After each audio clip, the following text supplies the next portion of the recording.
one man that I knew was not going to be very silent past one day concerning the now hyped, intended talk between Raila Odinga and William Ruto is none other than Mutahi Ngunyi.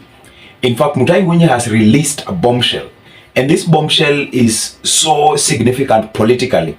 When you look at this caucus of these people who call themselves opinion shapers, Mutahi Ngunyi is one very instrumental one, especially in shaping the line of conversation and discussion in the social media and reflecting what is actually taking place on the ground.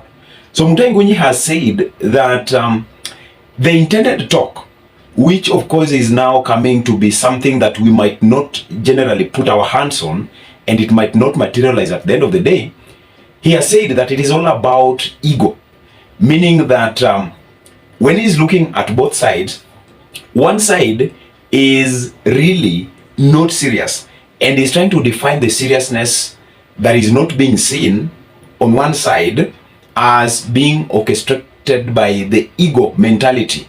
So Mutahi Ngunyi is such a man who knows how to spice up the conversation. And I will definitely agree with him. And he was going ahead and saying that it is not about the cost of living. It is not about minding what the people are going through. The talks. If by any chance we definitely eventually get into a scenario where these two leaders meet and talk, it will be not for the people. I've always said it very many times. I've always known it, that politics is always driven by interest. And the moment politicians always come to a table, the grievances of the people will always be thrown at the very tail end. That is very common to them. Whether they are good politicians or not, when they meet on the table, the political interest is what they always champion for. So when Mutahi Ngunyi raised that concern, and based on how we have seen the conversation taking shape, there is also that aspect which Kenyans were really trying to look at. Why is it that William Ruto is only calling for a dialogue when things have taken this, dirty turn? For instance, we have seen people being killed. We have had police being very brutal. We have had moments where William Ruto could have stopped,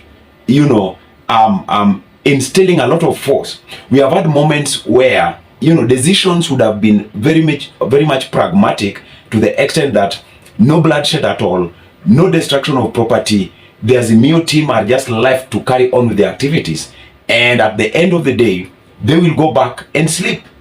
In fact, there is this time when CS Kithure Kindiki was thinking exactly in that line. In fact, he was saying that let demonstrators just demonstrate. Let them come out. Leave them line up in the streets. Let them walk around. At the end of the day, in the evening, definitely they will go back home. But it is because of the ego. It is because of the unprecedented moves from what I always call, I really feel that this is very heavy in as far as describing what is happening is concerned. The ego of who is making decisions for William Ruto. The ego of who is advising William Ruto to take certain measures. So the moment this ego is taking the center stage, even if these leaders come to sit on a table, it will not be for the people. Perhaps, you talk of Raila's case. I was telling you how today Raila's team came to terms with what happened. The country, the whole nation came to terms with what happened. They saw exactly how serious the victims of demonstrations went to seeing their ultimate effect. You are hearing the government talking of, Azimio is hiring Mungiki to come and kill some people and come and destroy properties. Yet, the nation has now come to terms based on everything that was compiled by the Azimio. That, so we have Mungiki camouflaging in police uniforms in the government. There is this time I reminded you guys, even to our viewers on this channel, that even Raila himself, when it reaches a point of discussing serious matters, he will always align to the political interest that he champions for. The needs of the people will always be at the very tail end.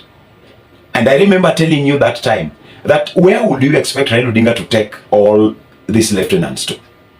These people who have championed for everything that he takes a course on, where will he take them? If they are supposed to discuss things to do with the people's interest only, what are the leaders going to benefit?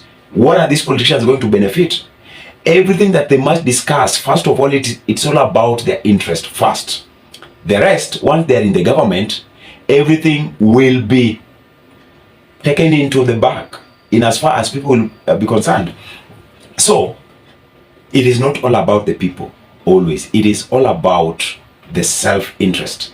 Kabando also had his point of view, his 2 shilling kind of remark, asking Raila Odinga, can you tell us exactly the place of people in the dialogue? Because the way it is coming up, the way it is shaping up, there is something that we are not understanding. In fact, Kabando was saying that you need to tell people the truth.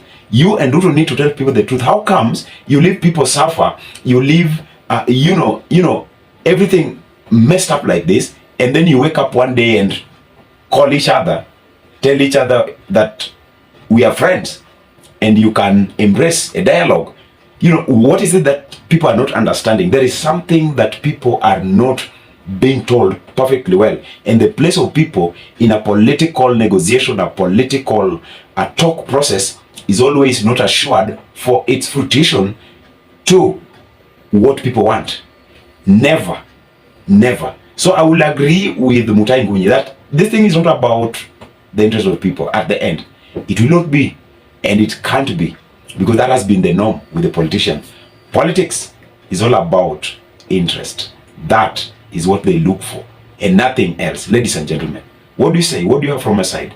I'll see you in the next analysis. May you have a great time.